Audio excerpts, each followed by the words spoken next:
donde, pues, a ver, desde 1830 en adelante, las aportaciones de los científicos a encontrar un orden, a encontrar propiedades de elementos, fueron muy, muy importantes. Estos aportes, estas aportaciones, estas propiedades, y lo que encontraron fue el, que pues había propiedades que se parecían entre sí, había elementos que tenían propiedades parecidas o secuenciales, de cierta manera, secuenciales, ¿sí? Y de esta manera de propiedades secuenciales, el que hizo las mayores contribuciones, pues fue el famosísimo Mendeleev. Ya veíamos en alguna de las diapositivas antes de llegar a Mendeleev, donde Mendeleev es este que está aquí sentadito, que el de atrás también hacía aportaciones, a pesar de que su profesión principal no era ser químico, sino era músico. ¿Oyeron algo de Alexander Borodin? Como por simple curiosidad, se les queda de tarea, ¿eh? No se me olvida. Les voy a preguntar. Bueno, y Mendeleev hizo contribuciones importantes, hizo eh, mejores contribuciones que Newland de los ocho, de los grupos de ocho, porque uno de los grandes secretos de Mendeleev fue que él no se empeñó en que había un orden de ocho elementos, no encontró un número mágico. Si se fijan en toda la historia de la humanidad, las religiones y los humanos están empeñados en que hay ciertas cosas mágicas, logotipos mágicos, números mágicos, ¿no? Por ejemplo, si hablamos de la religión católica, lo primero que dice la religión católica es el Génesis en su Biblia. Y lo que dice es que el mundo se creó en 7 días. Y hay muchas discusiones al respecto. Y los teólogos católicos han llegado a la conclusión de que no es literal 7 días, que es una alegoría, es, es, es un simbolismo. Y que decir que lo creó en 7 días quiere decir que lo creó perfecto, porque el número 7 significa perfección. Entre otras cosas, ¿no? Hay muchas interpretaciones, pero bueno, esas necesidad de tener números que nos expliquen todo, un número que nos explique todo, ha trascendido. Y este Mendeleev dijo que sí había correlaciones con un cierto número, pero no solamente era el 8, ¿no? Sino que había un orden y que lo importante era entender ese orden. Y tanto así empezó a hacer predicciones en función de las masas y encontró que había huecos, como que aquí falta un elemento, y fue lo suficientemente inteligente para decir, pues a lo mejor sí falta un elemento y simplemente no lo hemos descubierto. Es otra de las cuestiones que pasa con los científicos. Los científicos nunca tratan de admitir ignorancia. ¿A qué me refiero con admitir ignorancia? Eh, no admiten, esto no lo sé y a lo mejor mi teoría no está mal, pero no está completa porque no he podido encontrar todas las observaciones o todas las cosas. Y eso lo hizo Mendeleev, admitió ignorancia y dejó unos huecos, y años más adelante, unos pocos años más adelante, cuando empezaron a descubrirse algunos otros elementos y esos huecos que dejó Mendeleev encajaban perfectamente en esos huecos que estaban en la tabla periódica o en su orden, Mendeleev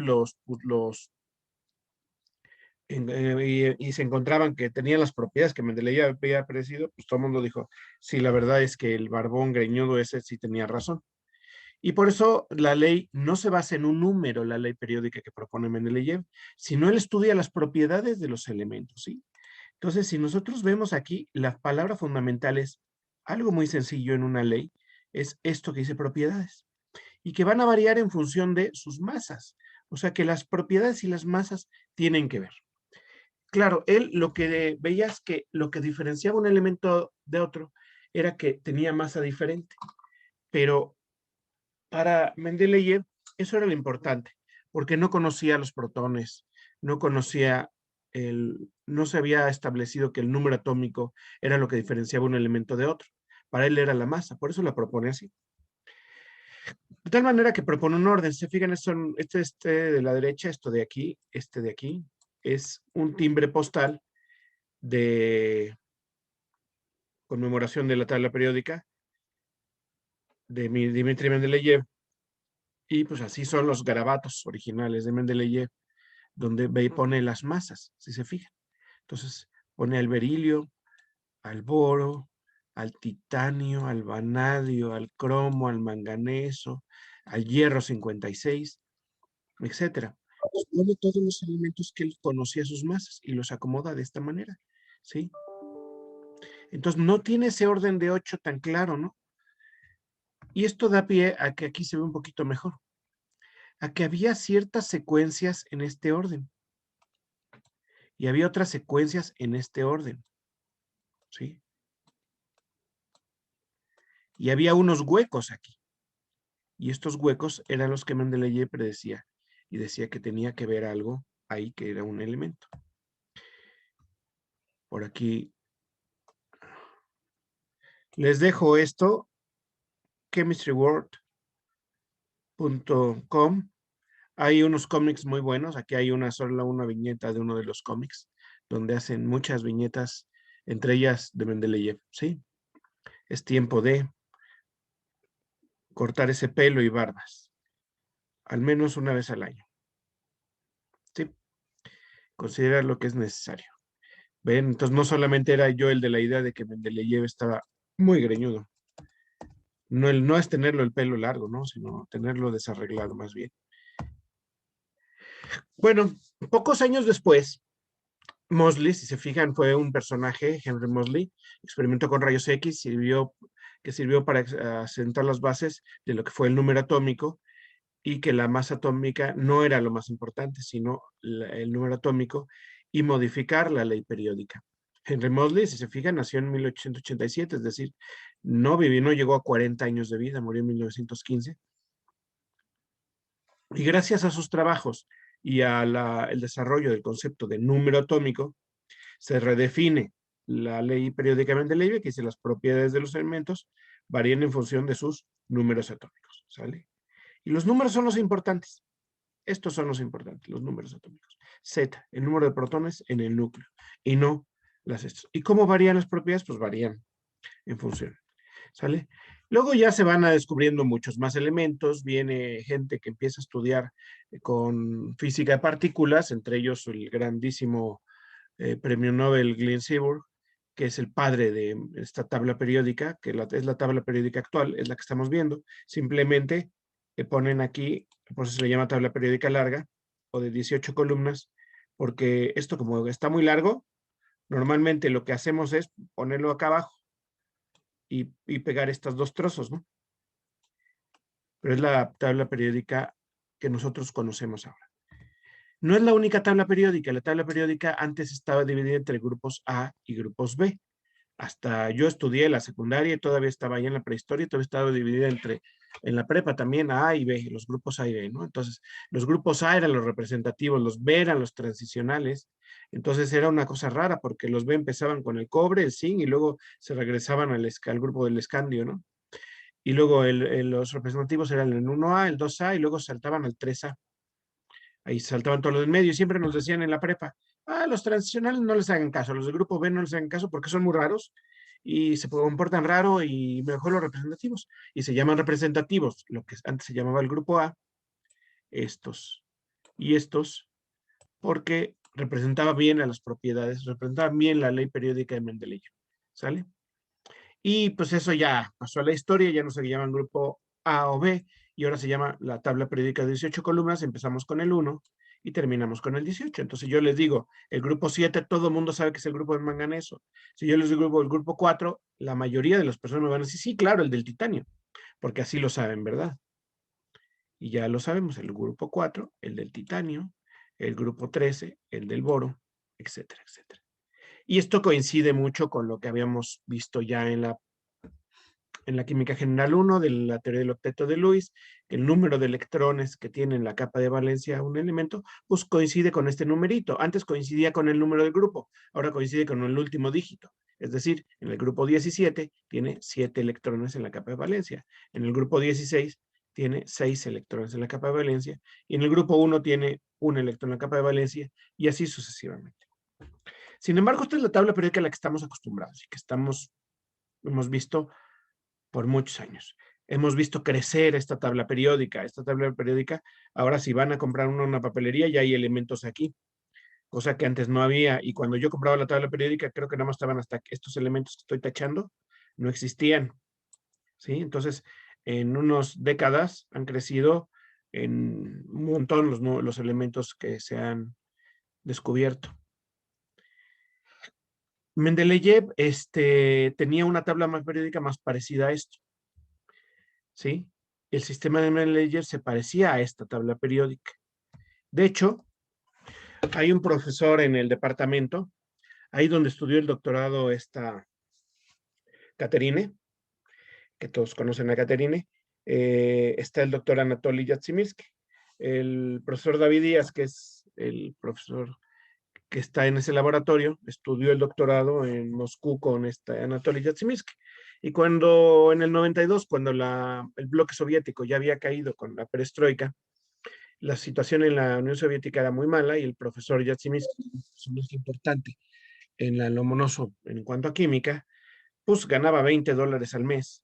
Cuando $20 en Moscú pues, se daban para vivir muy bien, pero después ya de la perestroika todo empezó a subir y la vida y la situación en Moscú se tornó muy difícil en todas las repúblicas soviéticas. Entonces se le ofreció a Anatoly que si quería venir a México, nosotros aprovechar sus conocimientos y sus habilidades, y él dijo que sí, quería salir a vivir a México y se vino a vivir a México. Desde entonces trabaja en nuestra facultad. Y cuando yo estaba un estudiante en ese entonces, y una vez me dijo, oye Jesús, en aquel entonces solamente hablaba en ruso, que yo no hablo ruso, hablaba alemán, yo no hablo alemán, se comunicaba conmigo en inglés y me decía, oye Jesús, ¿me puedes prestar por favor una tabla periódica? Y dije, claro que sí, Anatoly, y yo le presté una tabla periódica igualita a esta. La ve y me dice, no, una de esas, no, una normal. Y dije, ¿cuál? Pues la mía, ¿qué tiene de normal? ¿Por qué desprecias mi tabla periódica?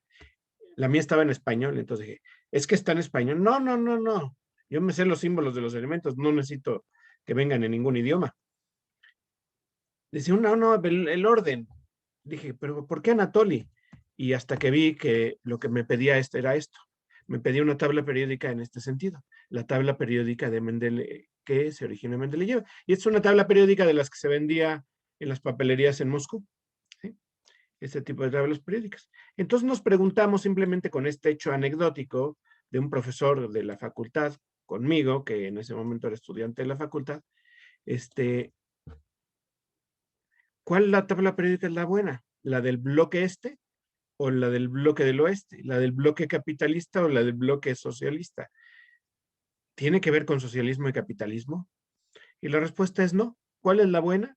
Todas son buenas. Lo que tenemos que ver es cómo se hace el orden. La tabla periódica no es más que una representación gráfica de un orden de propiedades que sigue a la ley periódica. ¿Vamos bien? ¿O me regreso? Todo bien, profesor. Todo bien. Entonces, de las primeras tablas periódicas, fíjense esta de 1925, yo veo los elementos y esta imagen está tan feita que no alcanzo a leer ni siquiera los elementos. Pero yo alcanzo a ver algunas cosas, ¿no? Por ejemplo, que los elementos representados por las bolitas tienen dos agrupaciones. Una agrupación en este sentido y otra agrupación en los círculos, ¿sí? Los círculos representan un grupo y otro grupo representan las interacciones verticales. Entonces veo dos tendencias en esta tabla periódica. Esta otra tabla periódica también es bastante antigua, no me acuerdo hasta de qué año es. Lo tenía por ahí, se me olvidó, pero bueno, es vieja. Y también veo dos tendencias, ¿no? Una tendencia en este sentido y otra tendencia en este sentido. Y aquí ya puedo empezar a ver algunas tendencias, ¿no? Litio, sodio, y me voy para acá, potasio, rubidio, sesofrancio. Y aquí como que de repente se ampliaban. Entonces esto venía a ser como los representativos y esto los transicionales, pero mezclados con los representativos. Y acá ya había algunos aquí abajo, que eran los lantánidos y actínidos, aquí empezaba con lantano, y era raro, ¿no? La gente no lo entendía bien, trataba de agruparlo como pueda.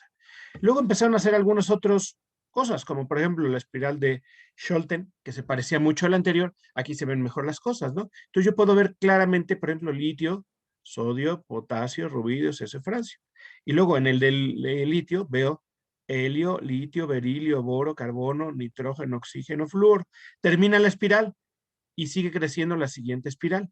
Y la siguiente espiral va con neón, sodio, magnesio, aluminio, silicio, fósforo y azufre. Y de repente hay mucho espacio aquí y hay muy poquito espacio aquí. ¿Sí? Se ve como medio raro. Entonces, esa fue una primera agrupación que trató de hacer, que trataron de hacer los científicos en su momento con las tablas periódicas. Entonces, es claro que la tabla periódica de ahora, la que es originaria de Glenn Seaborg, pues no es la tabla periódica, ni es lo más importante. Lo más importante que es la ley periódica, no la tabla periódica. Nosotros podemos tener muchas tablas periódicas diferentes. Y aquí les voy a pasar una serie de tablas periódicas de todo tipo, ¿no? Vean, otra, las espirales con radios, o sea, con zonas radiales, gustan mucho. Esto de repente que salta aquí un pico es que el PowerPoint tiene un error y de repente marca, o sea, un salto y se ve medio feo. Vean esta otra. Esta otra, como no cabían los lantánidos y actínidos ni los elementos de transicionales, pues ponen aquí un rizo en la espiral, entonces resulta medio rara, ¿no?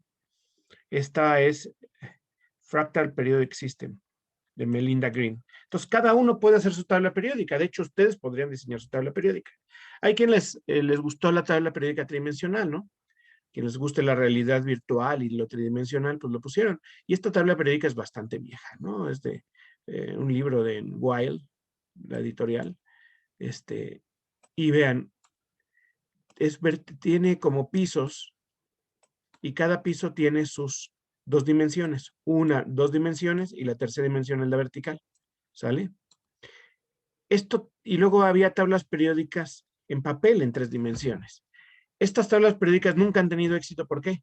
Porque ver algo tridimensional en dos dimensiones siempre resulta conflictivo. Y verlo tridimensional, pues necesitaríamos un sistema para ver tridimensional en una pantalla, lo cual es complicado. O si lo ponen en un papel, eso se complica aún más. Porque si ustedes meten esto a su mochila, se les aplasta y rompen los órdenes naturales de las agrupaciones de los elementos por propiedades. Otras agrupaciones. Esta yo creo que eran fan de Star Trek, que parece una nave espacial tipo Star Trek, no exactamente igual, pero ahí va. Y nuevamente son las espirales, pero como los transicionales y los lantánidos actinos no caben, pues le sacan ahí una vuelta, ¿no? Rara. Esta es la tabla periódica, larga. Otra vez la tridimensional, un poquito más grande. Esta es la que le llaman tabla periódica cuántica, donde dicen, pues vamos a poder acomodar a los elementos, pues por grupos, ¿no? Hidrógeno, litio, sodio, potasio y rubidio van a tener una configuración electrónica, pues que lo que tienen su capa de valencia es que todos coinciden con el 1s1. Entonces, lo que está diciendo esta tabla periódica es que la configuración electrónica, ya de un modelo atomístico mucho más sofisticado de lo que pudo soñar Mendeleev, nos dice algo muy simple, que es que la configuración electrónica también tiene periodicidad. De esta manera, decían unos, no, pues es que es como una pirámide, porque los primeros tienen 2, luego tienen 8, luego tienen 18 y luego tienen 32. Entonces, esos números mágicos de 8 están aquí, pero luego están los de 18 y luego los de 32.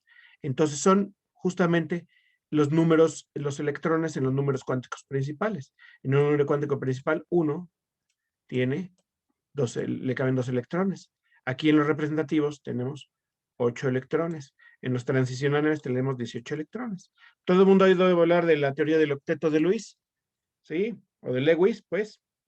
Sí. Yo creo que no hay nadie que no lo haya oído. Entonces, para la organometálica, ¿verdad, Antonio? Que Antonio es fan de esta regla. La regla de los 18 electrones es muy común, porque ahí tenemos que la configuración electrónica está dada por electrones en S, en P y en D. Y si sumamos los electrones que les caben a los S, a los P y en D, son 18. Y si le ponemos los F, nos vamos hasta acá abajo, a los 32 electrones, que son lantánidos y actínidos. Entonces aquí habría una regla equivalente, se llamaría la regla de los 32 electrones. Y esos números mágicos sí existen y ahora sabemos, lo entendemos a través de una interpretación de una configuración electrónica de que corresponde a los modelos de Schrödinger, y los números cuánticos principales y las capas, cuánto le caben a cada capa, y lo podemos explicar así fácilmente, pero ya con una teoría cuántica moderna. Recuerden que Mendeleev ni siquiera supo que era número atómico, entonces para menos, entonces por eso el trabajo de Mendeleev es alucinante.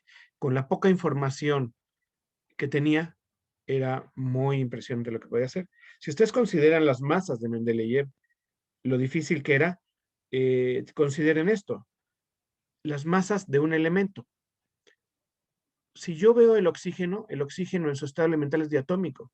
Si yo veo el nitrógeno también es diatómico. El flúor, el cloro y el bromo son diatómicos. Pero si yo veo el azufre, la mayoría de las formas alotrópicas del azufre son S8. Hay S6, hay S4. Y si yo me voy al fósforo, tiene de todas, ¿no? Y si yo me voy al carbono, también de todas. Entonces, ¿cuál es la masa atómica y de qué forma alotrópica? Era muy confusa la información en esa época.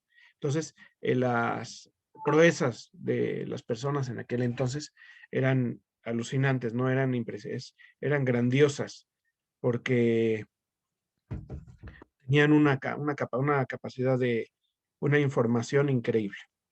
O sea, una capacidad de abstracción de la información, quiero decir. No, la información es muy poca. Vamos viendo más tablas periódicas. Las tablas periódicas, vean, otra semiespiral. A este le gustaban más los triángulos. Esta es bastante más moderna. Se fijan, es del 85 al 2008. Cualquiera puede hacer, y esta es polaca, esta tabla periódica. Esta es hexagonal. Este se ve que era orgánico porque le gustaban los hexágonos. Esta tridimensional nunca tuvo éxito. Se vendía en internet esta tridimensional y pues era absurda porque pues se aplasta, ¿no? Era un alambrito ahí. Si se fijan acá, vean esta cosa, aquí atrás es un papel y tiene un alambrito. Y venía en este bote, entonces uno sacaba la tabla periódica de este bote y uno la tenía que ir armando y tenía que coincidir más o menos algunas cosas, ¿no? Para que los de helio, neón, argón, acá abajo criptón y luego los otros níquel, paladio y platino por aquí, ¿sí? Cobre, rodio, iridio por acá, cobalto, rodio, iridio por acá. Entonces, tenían que conseguir los grupos, pero si se les aplastaba un poquito este papelito, pues ya valía gorro la periodicidad. Aquí hay más de esas tablas periódicas tridimensionales, muy bonitas, pero poco funcionales. Y ya la gente se empezó a poner bien loca y empezó a decir, no, la galaxia es una tabla periódica. Entonces, agarraban un modelo de la Vía Láctea o un dibujito del tipo Vía Láctea, de una galaxia espiral, y decían, hasta la galaxia tiene forma de tabla periódica. Y luego ya vinieron los artistas, ¿no? Entonces dijeron, miren, está más bonito, aquí le ponemos unos reflejitos, unos colorcitos degradados, y queda bien bonita la tabla periódica, ¿no? Y sí, queda bonita. Y luego vienen los que les gustan las aplicaciones, entonces le ponen dibujitos y le dicen, a ver, el magnesio de la planta. A ver, jóvenes, ¿quién me puede decir por qué el magnesio y hay una planta verde aquí? Químicos. Bueno, gente de la Facultad de Química, dígame, ¿por qué el magnesio está representado con una hoja verde? Esa sí se la saben, por favor, no me hagan. ¿Eh? ¿Escucho? Sí, porque en medio de la molécula de qué, de cuando hacen fotosíntesis, ¿cómo se llama lo verde? Ah, el cloro, La clorofila. ¿qué? La clorofila, exactamente, sí. En su centro, ¿no? Tiene un magnesio. Sí, hay un grupo hemo y en el centro del grupo hemo hay un magnesio. Entonces, ese grupo, junto con el magnesio, es el típico color verde de las plantas. Cuando ustedes se asoman por la ventana y ven un montón de plantas verdes así a lo largo de toda la ciudad, o ven un bosque y está todo verde, lo que ven es un montón de compuestos, un compuesto distribuido por toda la naturaleza, verde, ¿sí? Con magnesio. Y así podemos tener, ¿no? Por ejemplo, las esmeraldas, todo el mundo conoce las esmeraldas, las famosísimas esmeraldas. Por ejemplo, Colombia es un país que tiene fama de producir muchas esmeraldas de muy buena calidad. Son unas piedras preciosas utilizadas para joyería, son verdes, están hechas de berilio, básicamente. El aluminio, todo el mundo conoce el papel aluminio para la cocina, para guardar las tortas, pues está muy bien, ¿no? Y así podemos tener un montón de aplicaciones. Aquí está como que representa por aplicaciones. Y esta tabla periódica está puesta en la tabla de 18 columnas. Hubo esta es la de Russell, La de Russell, ¿en qué año era? En 1926. Vean, Russell también puso una especie de espiral aquí y empezaba a ponerlos. Esta tabla periódica es una tabla periódica de 18 columnas. Lo que me gustaría que vieran aquí está representando el tamaño de cada átomo. Entonces, si nosotros nos fijamos en un grupo, ¿sí? Aquí, por ejemplo, en el grupo 1, vean, el hidrógeno es muy pequeñito, luego el litio más grande, más grande, más grande, más grande, más grande. Va creciendo. Si nos fijamos en un grupo, generalmente crecen en mayor o menor medida. Hay grupos que casi no crecen, pero hay grupos que crecen mucho. Pero cuando nos fijamos en un periodo, ¿qué le pasa al periodo? El potasio tiene menos electrones que el calcio y el escandio tiene menos electrones que el calcio. Y así nos vamos hasta que llegamos al bromo. El bromo tiene un montón de electrones más que el potasio, sin embargo está mucho más pequeño. Y esto lo vamos a revisar ahorita en propiedades. Fíjense esta propiedad. El tamaño de un átomo se va disminuyendo a lo largo de un periodo. ¿Sí? Esta es la distribución isotópica. Entonces, ustedes saben que si tenemos el mismo número de protones, pero diferente masa, tenemos diferentes isótopos. Entonces, el hidrógeno tiene 3 isótopos naturales. El proteo, que es el 99.9, luego el deuterio, que es muy poquito, y el tritio casi no existe. El berilio básicamente es monoisotópico, igual que el sodio, pero hay elementos que tienen mucho. Vean aquí el paladio, tiene un montón. A mí me gusta. Yo trabajaba antiguamente con rutenio, y el rutenio tiene también un montón de isótopos, y estas marcas isotópicas son importantes. Pregúntenle a Toño y a Caterín que cuando hacen sus espectroscopías de masas tienen que considerar muy bien estas abundancias isotópicas de los elementos para considerar las masas reales analizadas por un espectrómetro de masas. Esta me gusta. Una de las grandes contribuciones hacia el mundo es el chocolate, y la tabla periódica no podía ser. Entonces, aquí, a partir de aquí les voy a pasar así en forma flash, o sea, es decir, en forma rapidísima, un montón de tablas periódicas. Y lo que quiero decirles aquí es, estas tablas periódicas ya no son científicas necesariamente, son lúdicas o son cosas que la gente le ha dado tanta importancia a la tabla periódica que quiere tener la tabla periódica en todos lados. La primera, y que más me gusta, es la de chocolate, porque me gusta el chocolate, no por otra cosa. Y ahora se puso de moda, a partir de una serie de televisión, que les recomiendo la serie de televisión, aquellos que no la hayan visto, que se llama Breaking Bad, se empezó a poner las palabras usando símbolos. Si ustedes se fijan eh, en el mismo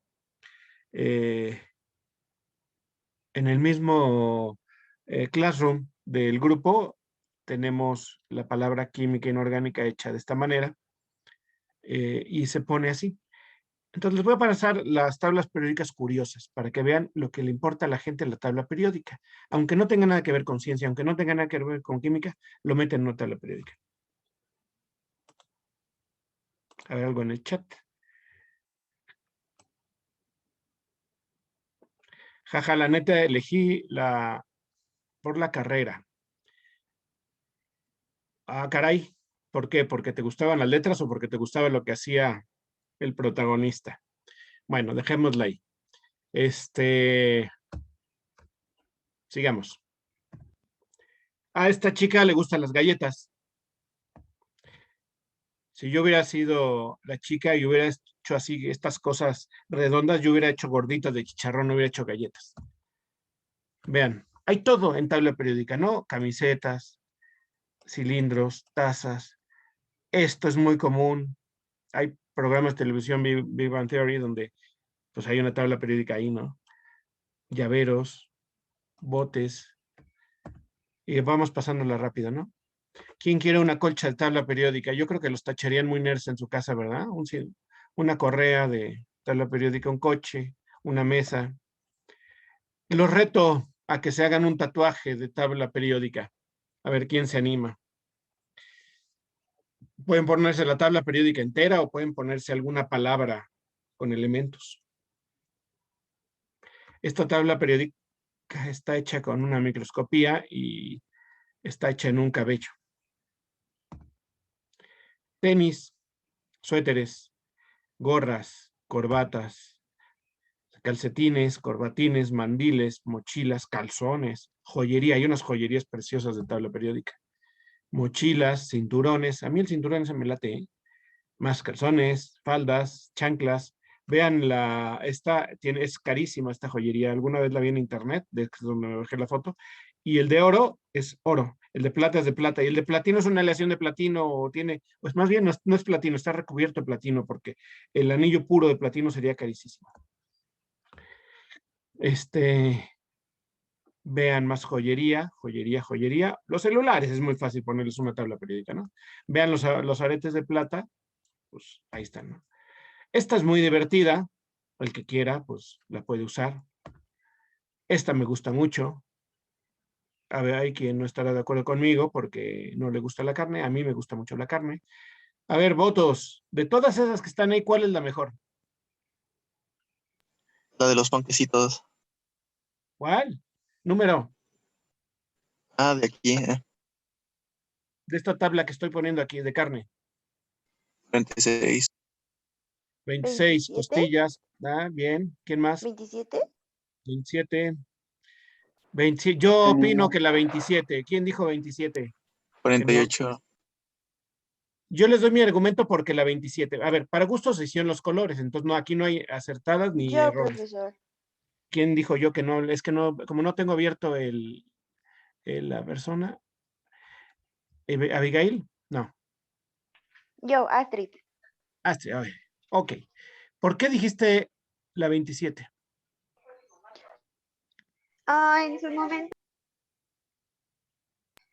En su momento comí un pedazo porque es una carne japonesa, si bien, bueno, si Sí, mal no me equivoco, y es muy, muy rica. O sea, como la grasita que tiene es muy buena. exactamente. Esta carne es de una vaca japonesa o de una res vaca japonesa, originalmente, ahora ya hay en muchas partes del mundo, pero originalmente. Y lo engordan especialmente. Todos los días al bicho, al animalito, le dan masajes y lo alimentan especialmente. Es todo un rito durante toda la vida del animalito para poder hacer que la carne sea exquisita. Y es impresionantemente exquisita la carne de Kobe, lo cual también lo hace increíblemente cara. Entonces, tener carne de Kobe original es carísimo. Hay cosas de estas delicateces que son carísimas, pero yo estoy de acuerdo que unas buenas costillitas, un buen filete miñón, o aquí el 61 tuvo mucho éxito, que es un bistec a la pimienta, está muy bueno, ¿no? Ahora, las personas que no les guste la carne, pues bueno, les gustarán otras cosas, vamos a otras cosas. Hay quienes les gusta el anime o la manga y pues también hay tablas periódicas de eso. Aquí esta está para los que no les gusta la carne. Aquí se respetan todos los gustos y a los que no se respeta la carne también tienen su tabla periódica. Por ejemplo, aquí nada más que aquí esta tabla periódica la conseguí en internet y no la conseguí de buena calidad. Entonces no alcanzo a ver los nombres. Lástima. Solamente el carbono, el que es el carbono, es una zanahoria, pero muchos no sé qué es, ¿no? El berilio creo que es un betabel. El escandio me parece que es un elote, eh, etcétera. Pero bueno, habría que tratar de conseguírsela en mejor calidad. Coches, hay quienes, los mexicanos son muy dadas a esta tabla periódica porque los mexicanos son muy dados a bebidas, ¿no? Estas tienen en particular bebidas calóricas, tienen cafeína. Esta es una tabla periódica de los vinos del estado de Washington, o sea, ya más particular, pues bien difícil. Esta es la que no entiendo. O sea, yo que entiendo que a alguien le puede gustar los elefantes, pero hacer una tabla periódica de los elefantes ya me parece un poquito ocioso. Pero bueno, ya cada uno sus gustos. Los mayas tienen tabla periódica, ¿sale? Esta también es de mis favoritas. La tabla periódica de los desserts. ¿Qué son los desserts? ¿Qué quiere decir eso en español? Postre.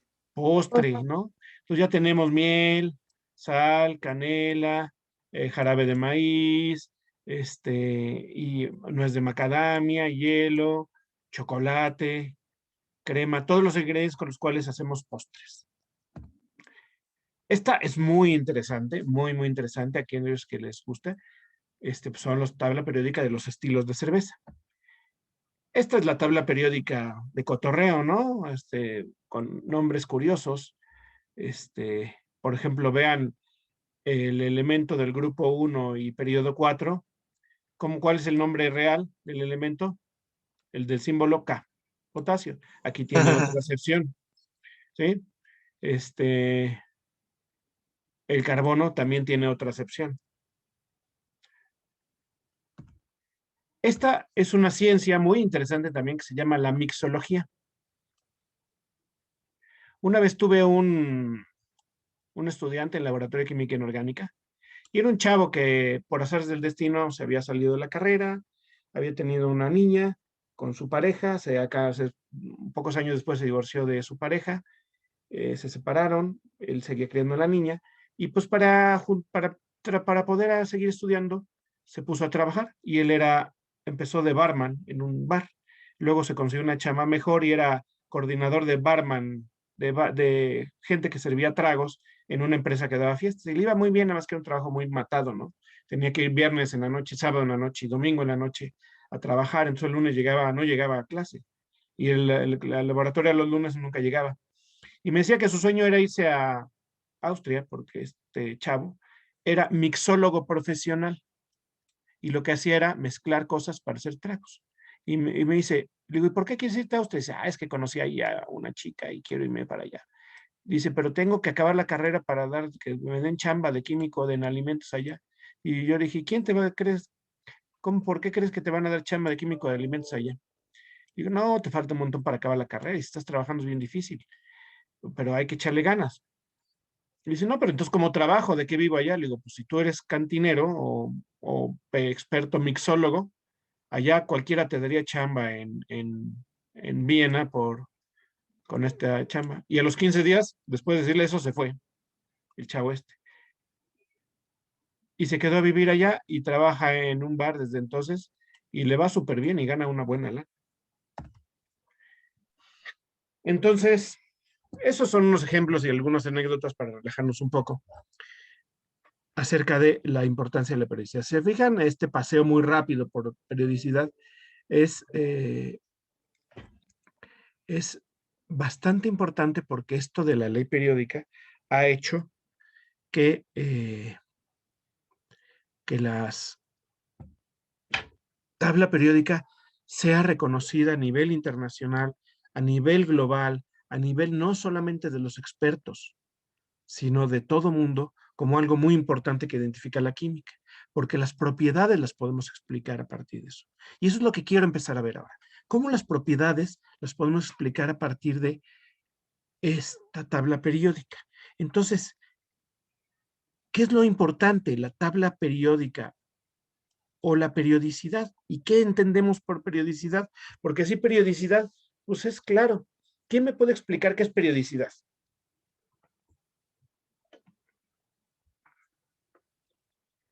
¿Quién se anima?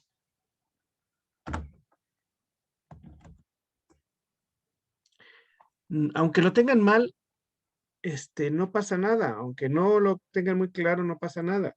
El chiste es que contribuyan y que no se nos duerman ahí o que se pongan a ver la tele mientras estamos en clase. Es como, Como el nombre lo dice, ¿no? El ¿Sí? periodo que sigue, A ¿no? ver, dame un ejemplo. No sé, como una tabla de multiplicar. A ver, como una tabla de multiplicar. No, a ver, un poquito más, explícate.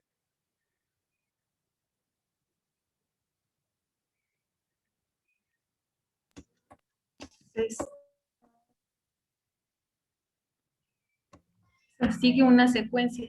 Que siga una secuencia, muy bien, eso es interesante. Sigue una secuencia. ¿Quién más nos puede contribuir? Sí, como la como de frecuencia. repetición. Alguien dijo, a ver, un chico dijo como de repetición. ¿Quién fue? Sí, como la repetición de alguna cualidad o fenómeno, ¿no? Una repetición, una cualidad, un número. A ver, dame un ejemplo, muy bien, pero dame un ejemplo para que lo entendamos todos.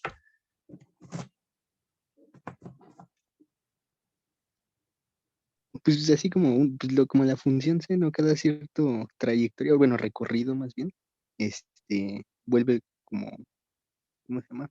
Repite alguna cualidad o algo así. o lleva una secuencia. Muy bien, muy bien. Leonardo, ¿verdad? Sí. Gracias. ¿Quién más? ¿Alguien más oía por ahí?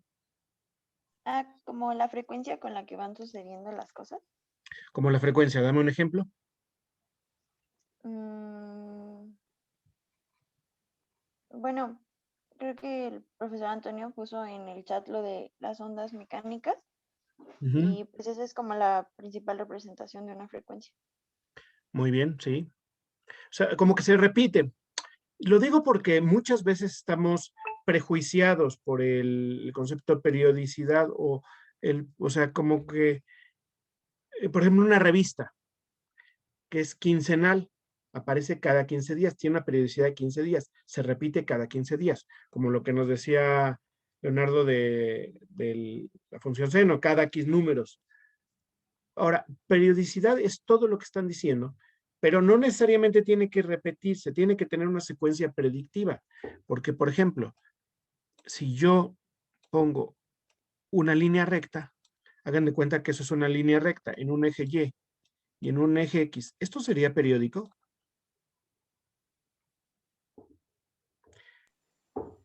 Sí, no, porque se está repitiendo como, bueno, se va repitiendo la misma tendencia. Cada cierto. Si se fijan, si por ejemplo aquí es 1 y aquí corresponde a un 1 por ponerle números, aquí será por ejemplo 2 y acá a lo mejor 2 por poner números, ¿no? No se repite el número 2, o sea, cada X no se vuelve a repetir la X siempre va creciendo y la Y siempre va creciendo, ¿sí? No se repite ninguna Y, la Y siempre va creciendo a medida que va creciendo la X. No hay una repetición, pero hay una tendencia predictiva. Es más, si es una línea recta, yo puedo sacar una ecuación para esta línea recta, ¿no? Que todo el mundo adora esta ecuación, ¿sí? Y no necesariamente tiene que ser 1, 1, sino, por ejemplo, si la pendiente es 2, pues 1 por 2, 1 por 1, 1.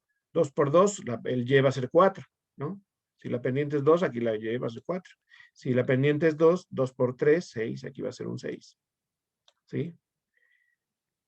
Entonces no hay una repetición, pero hay una tendencia predictiva. Yo puedo predecir, sigue creciendo constantemente. Entonces, la periodicidad puede ser un término complejo y confuso, pero sí, puede ser repetitivo y puede ser una secuencia lógica. Lo que hay que entender es que es una secuencia lógica. Y para esto se deben de revisar algunas propiedades. Entonces, primero que nada hay que analizar la tabla periódica. ¿Qué podemos sacar de información de la tabla periódica? Vamos a usar no la de Anatoly porque no estamos en Moscú.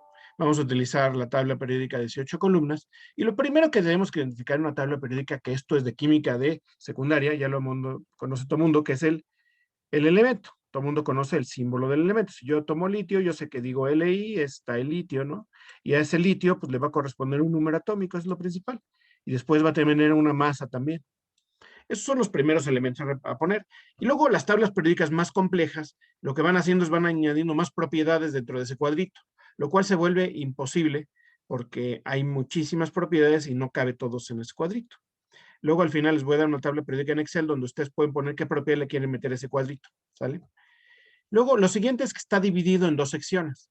Los grupos, que son los verticales, los grupos verticales y los periodos horizontales,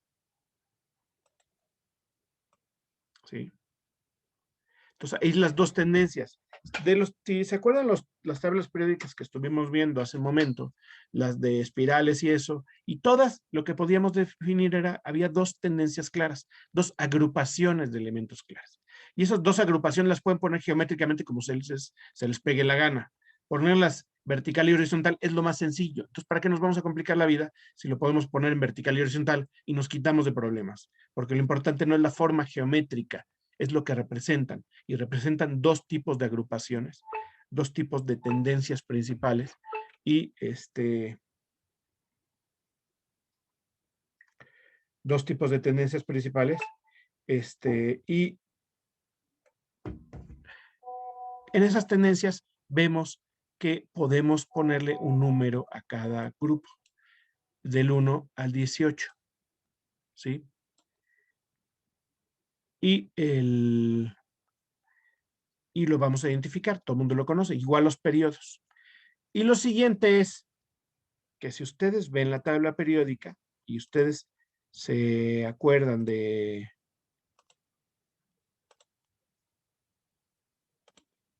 la configuración electrónica, los grupos 1 y 2 van a tener una configuración electrónica NS1, el grupo 1.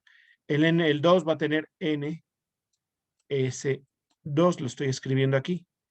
El N va a ser el número cuántico principal que viene asociado con el periodo.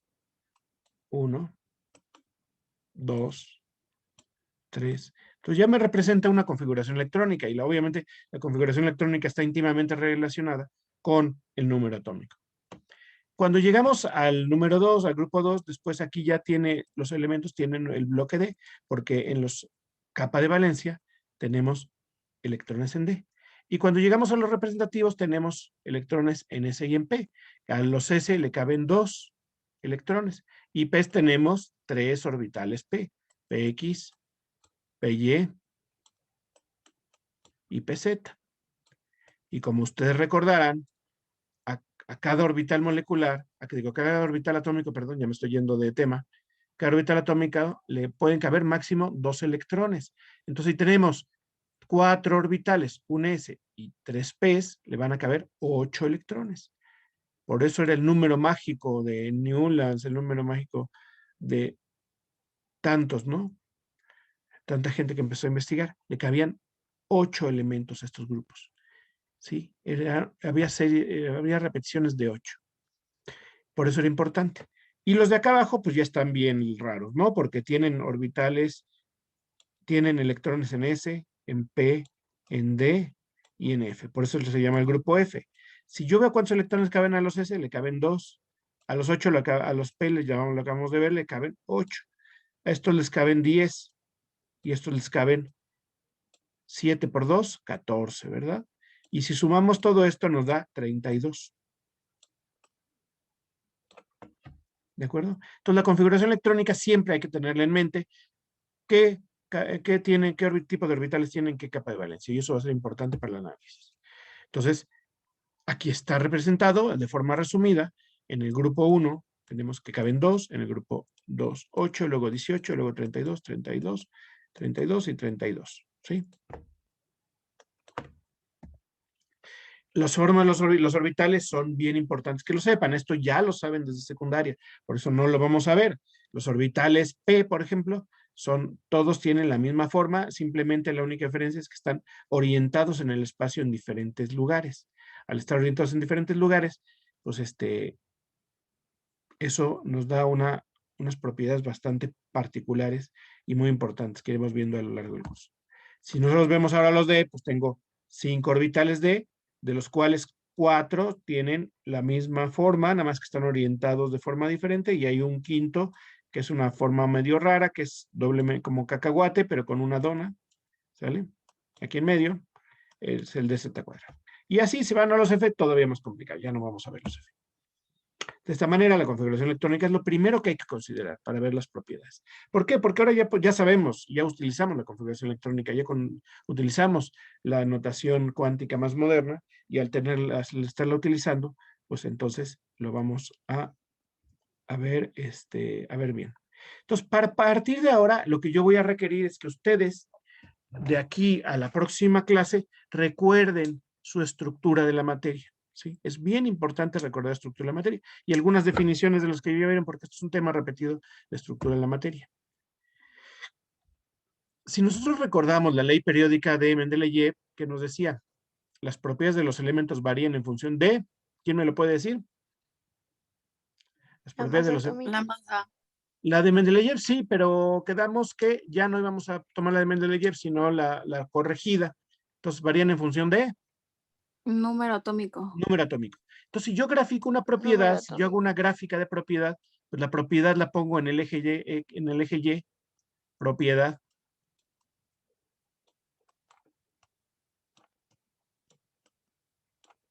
¿Sí?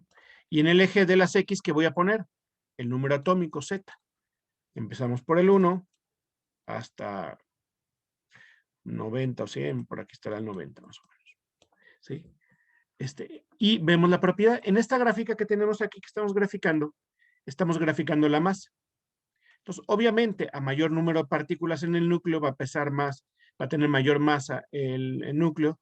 Hay unos pequeños cambios, hay unos pequeños inflexiones, si se fijan, hay unas pequeñas inflexiones, porque hay átomos que tienen diferente número de isótopos con diferente masa. Por eso cambian, pero en realidad es una línea recta muy, muy buena. ¿Sí?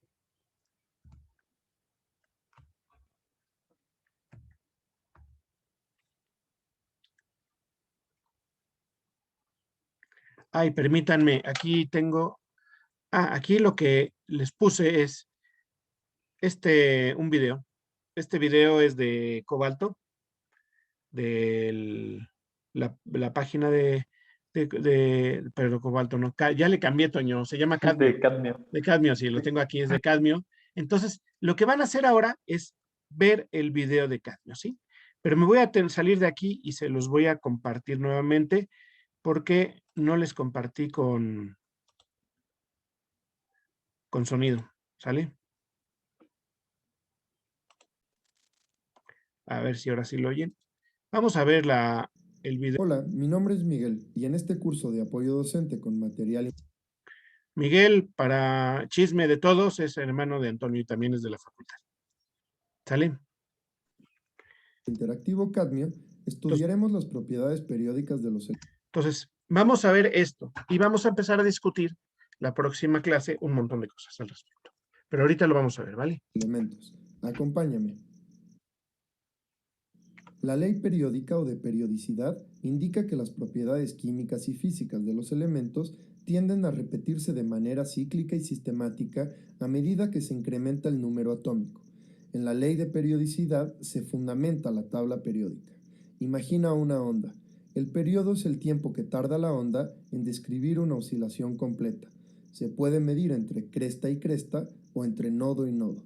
Por eso, la idea de Jean-Courtois de un ordenamiento cilíndrico tiene tanta importancia, pues demuestra, aunque muy rudimentariamente, la circularidad de las propiedades periódicas.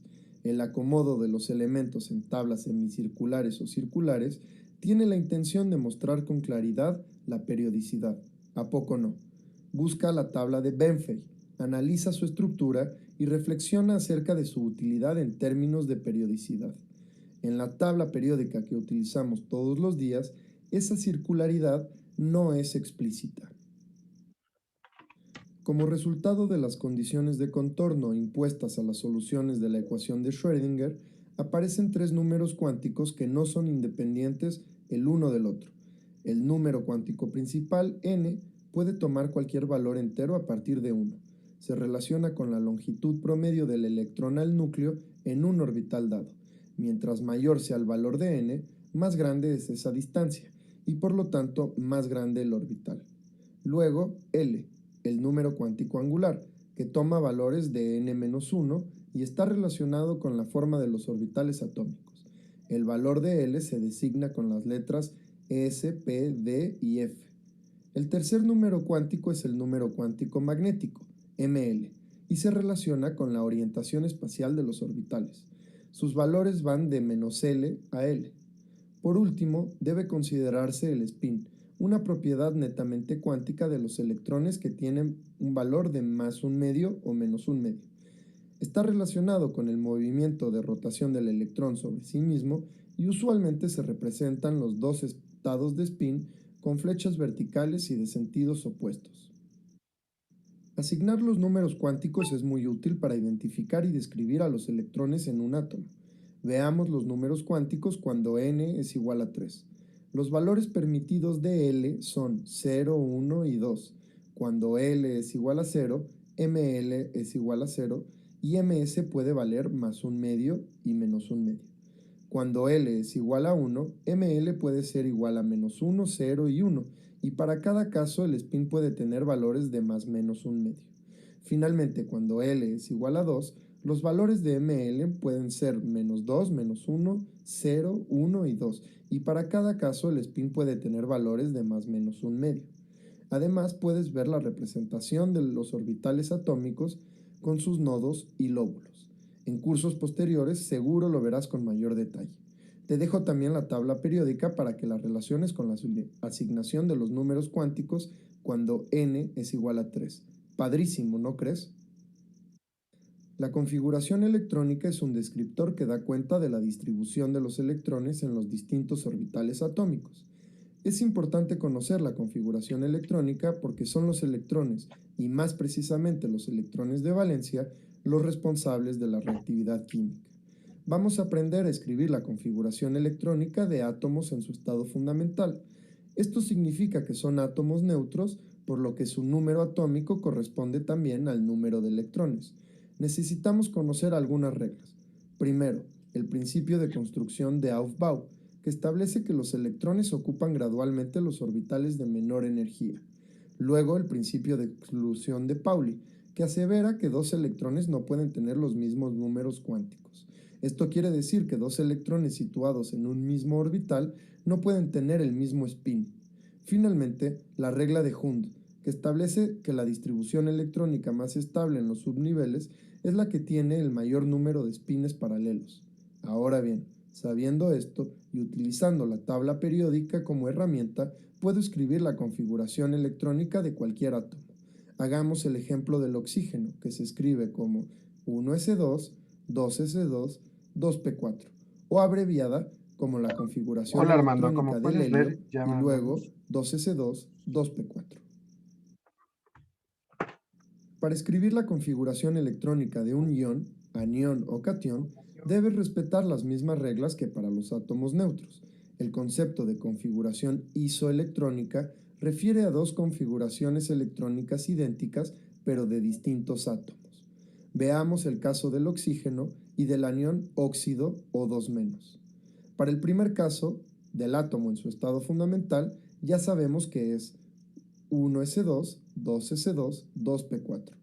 Ahora bien, para el anión óxido, que tiene dos electrones más, la configuración electrónica es 1s2, 2s2, 2p6. Esta configuración es idéntica a la del neón.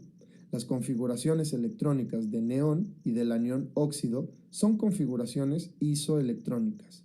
La regla de las diagonales es otra herramienta que te permite escribir correctamente las configuraciones electrónicas de átomos y iones. A mí no me gusta tanto porque prefiero la tabla periódica, pero aquí está y ya la conoces. Esta parte la llamé anomalías en la configuración electrónica, pero no te espantes, solo son dos casos que tienen que ver con subcapas llenas y semillenas. Una capa es el conjunto de orbitales que tiene el mismo valor de n, mientras que una subcapa es el conjunto de orbitales que tiene el mismo valor de n y l. Para ver estas anomalías, analizaremos la configuración electrónica de los átomos de los elementos pertenecientes al cuarto periodo. Veamos primero potasio, que tiene número atómico 19 y en estado fundamental tiene también 19 electrones. Su configuración electrónica abreviada es como la del argón y 4s1. La del calcio completa el orbital 4s y por tanto es argón y 4s2. Para el escandio, lo que se observa experimentalmente es la inversión energética entre el nivel 4s y 3d, aunque sigue siendo una situación de mayor estabilidad completar el orbital 4s. El escandio tiene una configuración electrónica 3d1, 4s2, titanio 3d2, 4s2, vanadio 3d3, 4s2, y para cromo, uno de los electrones en el orbital 4s se promueve a uno de los orbitales 3d, por lo que su configuración electrónica es 3d5, 4s1. Aquí está la primera anomalía, la capa semillena 3d para el cromo. Luego manganeso es 3d5, 4s2, hierro 3d6, cobalto 3d7, níquel 3d8 y en cobre se observa la misma promoción de un electrón en 4s para completar la subcapa 3d. Su configuración electrónica es 3d10, 4s1. Finalmente el zinc tiene una configuración electrónica de argón y 3d10, 4s2.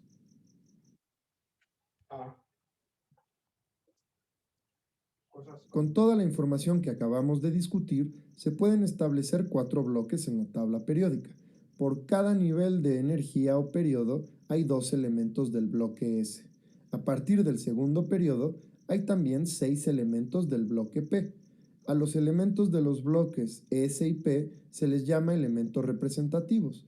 En el tercer periodo aparecen los 10 elementos del bloque D, llamados de transición. Y finalmente, para el sexto y séptimo periodo, hay que sumar 14 elementos del bloque F, las tierras raras. Igualmente, y como consecuencia del acomodo de los electrones en los orbitales y de la construcción y presentación de la tabla, aparecen algunas de las propiedades periódicas más importantes. Para mí, sin lugar a dudas, la propiedad periódica más interesante en los elementos representativos es el número de electrones de valencia. Recuerda que el número de electrones de valencia es el número de electrones en la última capa, son los más externos y son los responsables de la reactividad química. Para los elementos representativos, el número de electrones de valencia corresponde al grupo en el que se sitúan. Ojo, los elementos del grupo 14 no tienen 14 electrones de valencia, pero 4. ¿Ya lo pescaste? Seguro que sí. La energía de ionización es la energía mínima requerida para remover al electrón más externo de un átomo neutro aislado en fase gas. Aquí te muestro la reacción química tipo y un esquema. Un abrazo. Cuando se grafican los valores de energía de ionización para los 20 primeros elementos, esta es la tendencia. ¿Detectas algún ciclo? Correcto. Helio, neón y argón tienen las energías de ionización más altas de su periodo. Si ahora me fijo en la tabla al completo, esta sería la tendencia. Los valores de energía de ionización aumentan de izquierda a derecha y de abajo a arriba como lo indica la flecha. La afinidad electrónica es la energía requerida para remover al electrón más externo del ion cargado negativamente, es decir, del anión. Esta definición dada por el Gold Book de la UPAC también la puedes entender como la energía de ionización del anión, como lo puedes ver en la reacción tipo. El Gold Book de la UPAC es una herramienta gratuita muy útil. Ahí tienes la página por si quieres consultar algunos conceptos. Hay otra definición equivalente que hace referencia a la energía liberada cuando un electrón es añadido a un átomo neutro con esta reacción tipo. Reflexiónalo. Aunque muy parecidas, estas definiciones no son lo mismo. En cualquier caso, el valor de la afinidad electrónica es siempre positivo. Y como puedes ver, la afinidad electrónica se comporta de manera similar a la energía de ionización. Aumenta de izquierda a derecha en un periodo y de abajo a arriba en un grupo, en la tabla periódica al completo. El tamaño de un átomo se puede definir en términos de su radio atómico, que es la mitad de la distancia entre dos núcleos de dos átomos metálicos adyacentes o de una molécula diatómica. El radio atómico se expresa en angstroms, como puedes ver en la gráfica que relaciona el radio atómico con el número atómico. La tendencia periódica es fácilmente identificable. Visto en la tabla periódica al completo, el radio aumenta de derecha a izquierda y de arriba a abajo. Los elementos más grandes son los metales alcalino y alcalino térreos de los periodos 5 y 6. El radio iónico es el radio de un catión o un anión y es posible medirlo por difracción de rayos X. Cuando un átomo neutro se convierte en un ion, esperamos un cambio en el tamaño. Si el átomo forma un anión, su tamaño o radio aumenta, debido a que la carga nuclear permanece constante, pero la repulsión que resulta por la adición de un electrón o electrones aumenta el dominio de la nube electrónica. Por otra parte, al desprender uno o más electrones de un átomo, se reduce la repulsión electrón-electrón, pero la carga nuclear permanece constante. Así que la nube electrónica se contrae y el catión es más pequeño que el átomo neutro. En la figura se aprecian los radios de algunos iones derivados de los elementos más comunes, ordenados de acuerdo con la posición de los elementos en la tabla periódica. La electronegatividad es la capacidad que tiene un átomo para atraer hacia sí los electrones en un enlace. Los elementos con electronegatividad alta tienen más tendencia para atraer electrones que los elementos con electronegatividad baja. Como es de esperarse, la electronegatividad se relaciona con la afinidad electrónica y la energía de ionización, como lo propuso Robert Mulliken. Así, un átomo como el flúor, que tiene una alta afinidad electrónica, es decir, una gran tendencia a tomar electrones, y una energía de ionización alta, con lo cual no pierde electrones con facilidad, tiene una electronegatividad alta. Por el contrario, el sodio tiene una baja afinidad electrónica, una baja energía de ionización y por lo tanto una baja electronegatividad. Linus Pauling desarrolló un método para calcular las electronegatividades relativas de la mayoría de los elementos y propuso una escala arbitraria. Tanto Mulliken como Pauling fueron acreedores al Premio Nobel de Química, y Pauling fue además galardonado con el Premio Nobel de la Paz por su activismo en contra de las armas nucleares. Resumiendo, la electronegatividad aumenta de izquierda a derecha a través de un periodo de la tabla periódica y de abajo hacia arriba en la misma. Linus Pauling ha sido considerado por muchos como el químico más brillante, prolífico y versátil del siglo XX. Sus aportaciones en química orgánica, inorgánica, cuántica y metalurgia, además de sus contribuciones al campo de la bioquímica y la biología molecular, pero sobre todo por sus estudios sobre la naturaleza del enlace químico, lo convirtieron en un científico respetado y admirado alrededor del mundo. Personaje muy particular, Pauling destacó por su activismo contra el uso de armas nucleares y abogó también por el consumo de grandes dosis de vitamina C. La Facultad de Química tuvo el privilegio de contar con su presencia y el 5 de mayo de 1964 dejó un saludo cariñoso a todos sus estudiantes. Actualmente la dedicatoria se encuentra resguardada en las oficinas de exámenes profesionales. Traducida dice: mando un saludo a los estudiantes de la Escuela Nacional de Ciencias Químicas de la Universidad Nacional de México. ¡Qué orgullo!, ¿no crees? Veamos un par de ejemplos. En la molécula de hidrógeno, una molécula diatómica homonuclear, es decir, con dos núcleos iguales, no hay diferencias de electronegatividad. Ambos átomos son de hidrógeno, por lo que la diferencia de electronegatividad es igual a cero, y ningún átomo atrae hacia sí los electrones en el enlace. Por el contrario, en la molécula de ácido clorhídrico, la diferencia de electronegatividad es de 0.96, por lo que se puede decir que el cloro atrae hacia sí los electrones en el enlace. Esto se representa comúnmente con una flecha en dirección del átomo más electronegativo.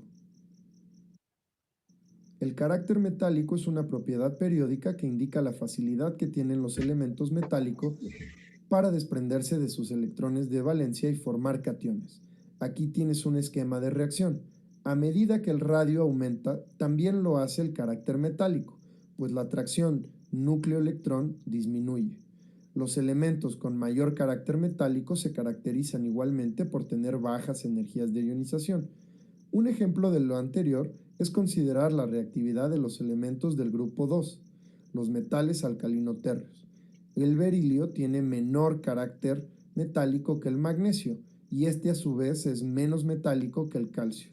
Así sucesivamente hasta llegar al bario, el más reactivo del grupo, después del radio, que es un elemento radiactivo.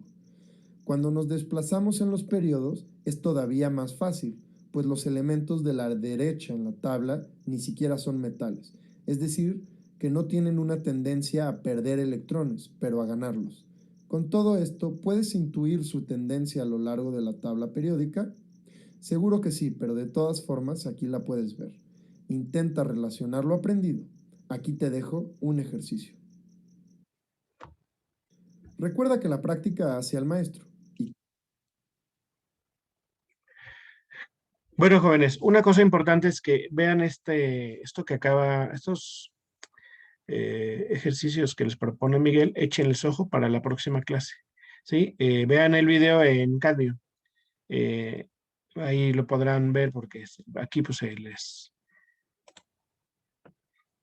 es para que no estén copiando en todo esto en este momento. Profesor, Sí. ese video es de la MIT, ¿verdad? Sí. No, este video no es de la mía, es de la página de Cadmio, está en YouTube. ¿No conocen la página de Cadmio en YouTube? Sí, ¿no? Ahorita la compartimos. Permítame un segundo.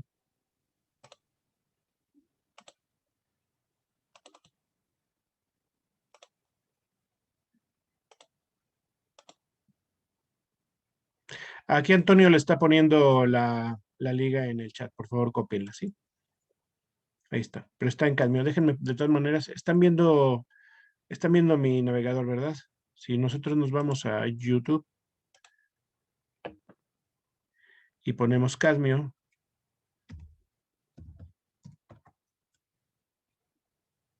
sale un canal. Entonces pueden ver en el canal y aquí pues pueden ver, simplemente ponen cadmio en el YouTube y sale aquí. Y luego le ponen aquí videos y ya les sale todos los videos que hay. Y ahí está. Uno de estos videos aquí está la liga. Pero pueden llegar de las dos maneras, por la liga que les acaba de poner Antonio, o bien a través de YouTube poniendo cadmio. Y si ponen cadmio una, mejor. Ponen cadmio una porque hay alguna otra página que tiene que ver con cadmio, pero con el elemento, con otra cosa que no tiene que ver. Pero entonces aquí está y aquí lo pueden ver. Aquí hay muchos videos de ese estilo que han hecho. Entonces, por favor, véanlo. Este video es importante. Vamos a empezar a ver un poco de tabla periódica para la próxima clase, para lo cual requiero una cuestión, ¿sí? Y lo que voy a querer aquí es lo siguiente, lo que les voy a poner en el pizarrón en este momento. Primero quiero que sepan, que recuerden, que vayan a sus apuntes, a los libros de texto y recuerden bien lo que se veía en el video, que son las siguientes propiedades. Primero es que es radioatómico. ¿Sí?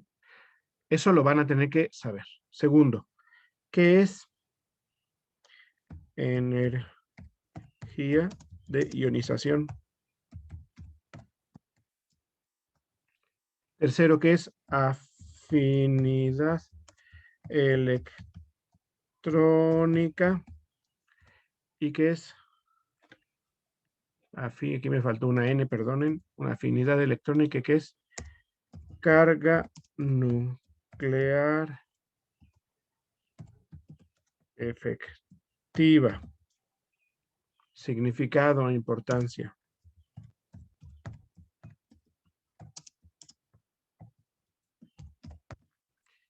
De estos temas que le estoy poniendo aquí, solo estos pequeñitos, vamos a hacer un examen con valor a currículum la próxima clase. Un examen pequeñito, no es un parcial, es un examen, pero que sí cuenta para su calificación. Entonces van a tener que, son cosas que ya deben de saber, porque esto se vio en estructura de la materia. Si no lo llegaron a ver en la estructura de la materia, estas 4 definiciones, pues las repasan y las ven, son muy sencillas como para que ustedes las puedan entender leyendo un poquito. Es muy poquito, ¿sale? Entonces va a haber un pequeño examen de estas. Son 4 cosas, ¿sí? Y les voy a dejar una quinta cosa para investigar, que esa la vamos a discutir en clase. La vamos a discutir en clase. Y la quinta cosa es, ¿por qué un elemento de capa llena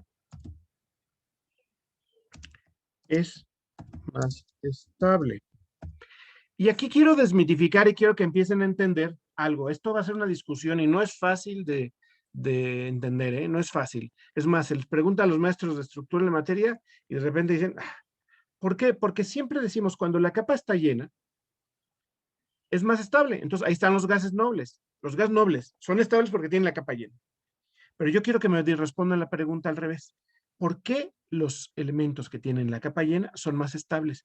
¿Qué hace que la capa que esté llena sea más estable? ¿Qué factores hacen que sea más estable? ¿Qué factores hacen que me cueste mucha energía arrancarle un electrón al helio y muy poca energía me cueste arrancarle un electrón a un sodio o a un litio? Cuando la diferencia entre litio y helio es simplemente 1 en número atómico y un electrón. ¿Por qué uno se comporta tan diferente que el otro? ¿Por qué una capa llena lo hace tan estable? ¿Qué es lo que está pasando? ¿Sí? Entonces, eso quiero que me lo digan, por favor, me lo investiguen, me lo analicen. No se vale reproducir palabras sin que no entiendan. Y para eso me remito a Harry Potter. ¿Por qué me remito a Harry Potter? ¿Qué pasa cuando Harry Potter se cubre con una capa? Una capa que tiene, que por ahí guarda. Es invisible, ¿no? Es Se invisible. pone invisible. Si yo les dijera, ¿por qué se pone invisible la capa de Harry Potter? ¿Qué me contestarían? Porque es mágica. Porque es mágica, perfectamente bien contestado. Muy bien, porque es mágica. Mi pregunta es, ¿la tabla periódica es mágica? ¿Las propiedades de los elementos son mágicos? No. Entonces, ¿podemos dar esa respuesta como la de Harry Potter? No. Entonces, no podemos decir las capas llenas son estables porque es magia. Tenemos que dar una razón, una explicación, que tiene que ver con física, que tiene que ver con propiedades, ¿sí? Entonces, eso me lo van a investigar. Estamos muy hechos a decir, es que son gases nobles, son estables. Sí, ya lo sabemos, es un hecho experimental, pero tiene una explicación. ¿Por qué? Y no solo eso, cuando usted le quitan un electrón a un sodio y lo convierten en ion sodio más, es decir, cuando pasan de sodio metálico, que es muy reactivo, el metal, el sólido, y